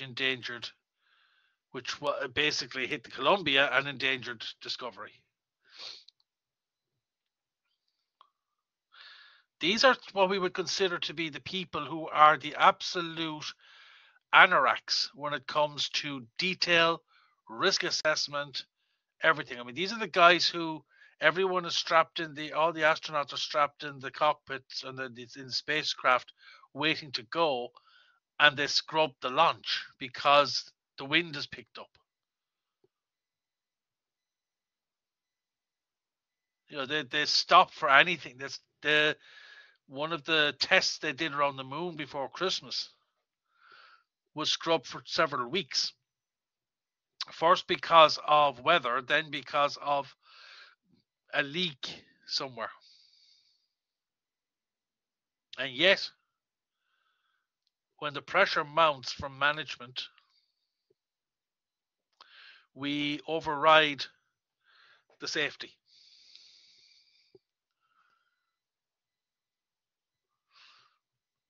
And that's in a big situation, obviously, very public situation.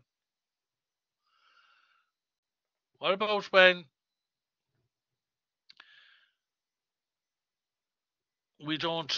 our labeling becomes a problem? What about when you have tablets that are essentially 3 different strengths, 25, 50, and 75 mil?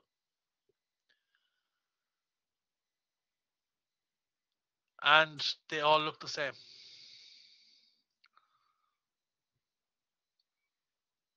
It is extremely easy to pick up a 75 mil tablet and give it to a patient.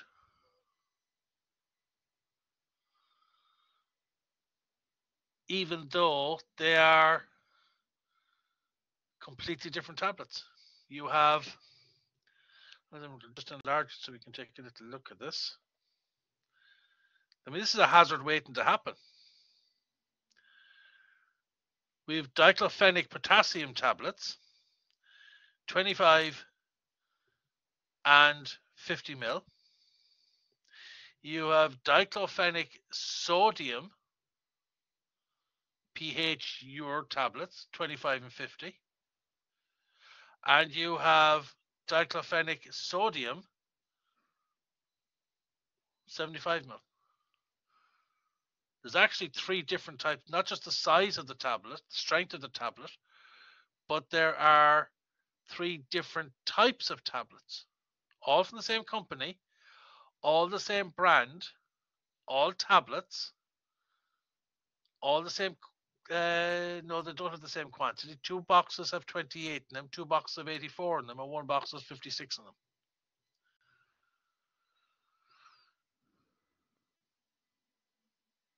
Now, very easy to give a patient the wrong one.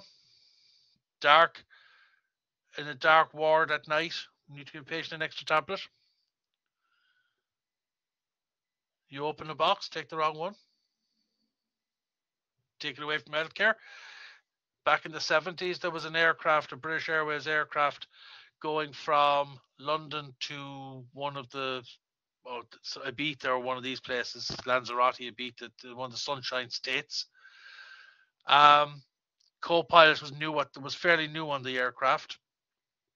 Pilot was an well experienced on the route. It was one of these BAC 111 type of aircraft, the one with the jets tied onto the tail of the plane.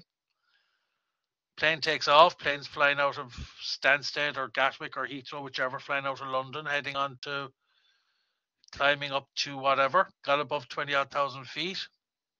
The window at the pilot's side of the aircraft, the captain's side of the aircraft, so the left front, blew out. And the pilot got sucked out the window. Got out so far, his foot got caught on the safety belt, and one of the cabin crew came in and spotted it and grabbed him and kind of held him around the legs to hold them, so he wouldn't fly out the window completely.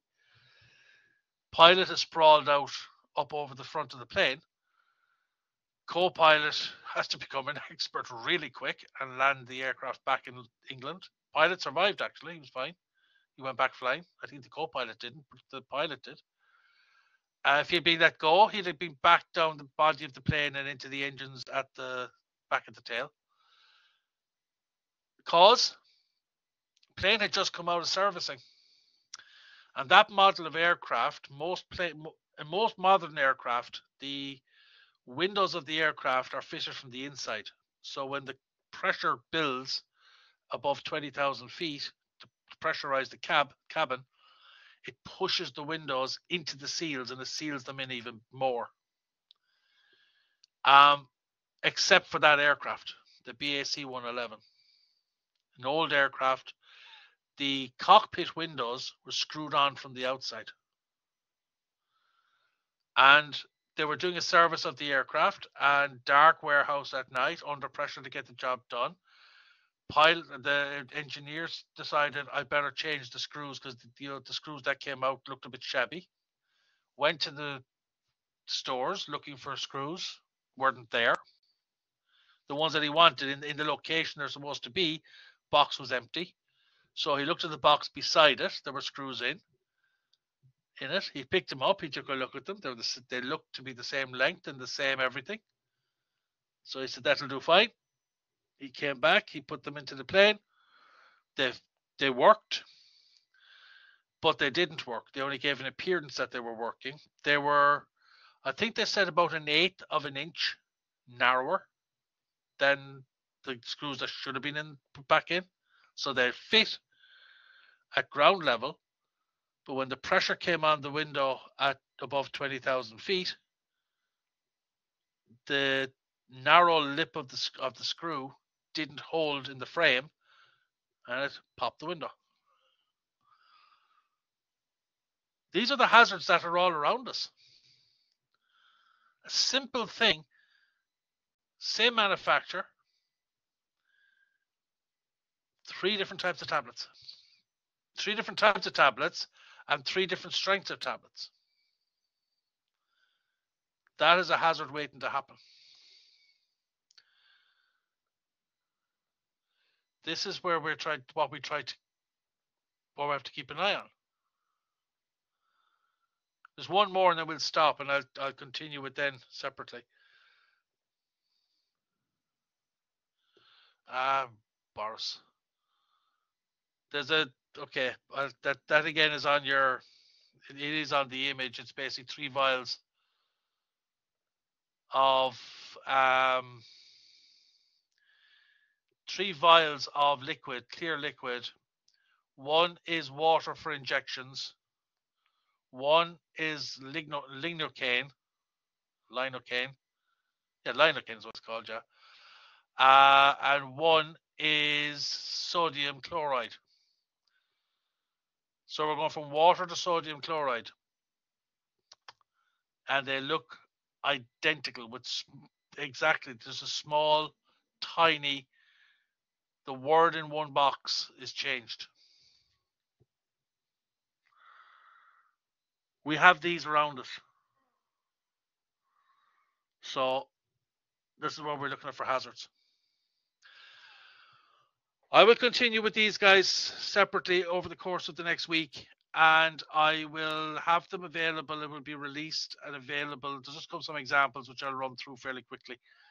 They will be available on next Monday for you. It'll be late in the week before I get this done, but I will have it up for you at the end of Monday. Have a good week.